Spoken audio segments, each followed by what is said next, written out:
learned that Secretary of State Rubio and National Security Advisor Walls claimed that they've negotiated a ceasefire with President Zelensky, and, quote, the ball is now in Russia's court.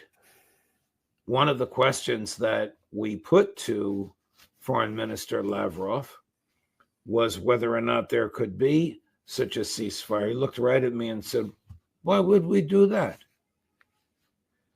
Doesn't the American team know that there are 4 or 5 conditions that President Putin has laid out regularly, consistently, systematically from the beginning that would have to be met in order to end this war, and that those conditions were included in the agreement between Kyiv and Moscow before the agreement was disrupted by Boris Johnson and Joe Biden? Well, I think the U.S. must understand that this is not about a ceasefire, as good as that would be in a broader context. This is about ending a war. And what we don't know about the discussions that took place in Riyadh is what was said about ending the war. Maybe it's possible that the Ukrainian side said, yes, we accept conditions that could lead to the end of the war, and that those are being communicated privately with the Russian government. It may be that they said no such thing. We don't really know at this moment what occurred in Riyadh. It would be naive, more naive than I think is the case, actually, that this was simply an announcement for a 30-day pause. What's happening on the battlefield is that Russia is winning on the battlefield. In fact, there's a major operation underway in the last few days in the Kursk region of Russia, which the Ukrainian forces had entered a few months ago, which they wanted to hold as a bargaining chip, so-called, for final settlement. And the Russian forces are clearing out the Ukrainians by the hour right now. So Ukraine is on the defensive, it's retreating. Russia would not stop this effort for no reason. The only way that it would stop would be if the Americans communicate with the Russians that, yes, behind closed doors, the Ukrainians have recognized what is the way to end the conflict. Now, I think on that, there's no mystery.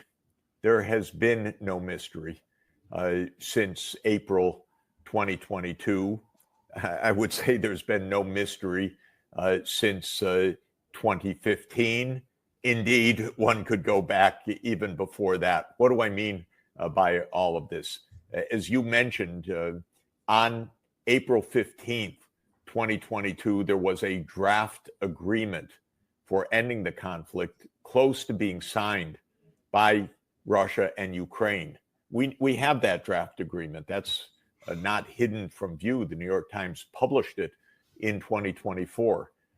It's a very plausible end to the war. It could have been achieved. Almost 3 years ago, and 1 million casualties ago on the Ukrainian side.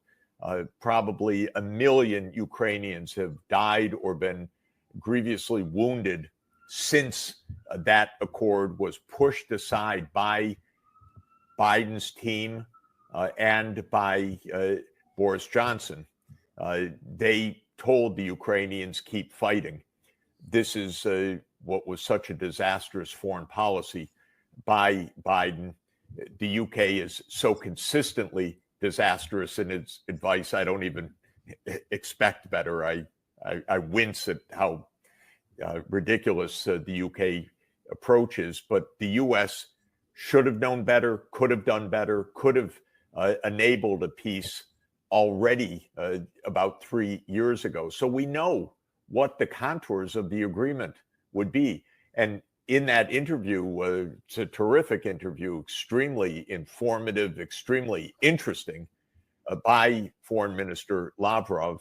He notes that one of the points of the agreement in April 2022 was some territorial concession by Ukraine up to that point of the fighting. In fact, he said now it is worse for Ukraine. Ukraine fought on for 3 years and they've lost relative to where they were before. They've lost legally, juridically, and on the battlefield.